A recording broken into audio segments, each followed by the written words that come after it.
ঘটনা এক। আপু জানো, আমার বাবা আজ কাজের সূত্রে বগুড়া গিয়েছে। আমি আজ বাথরুমে গোসল করার সময় আমি আমার বাবার গলার আওয়াজ শুনি।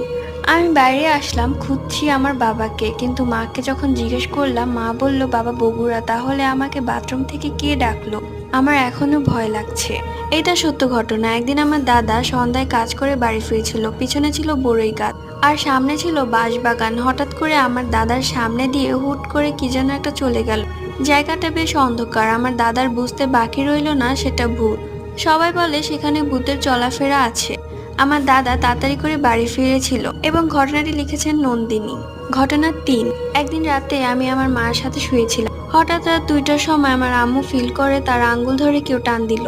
আমার আম্মু মনে করে কোনো পোকা হয়। পরদিন রাতে আমার আম্মু সব জানলা বন্ধ করে, কিন্তু একটি খোলা রাখে বাতাস আসার জন্য।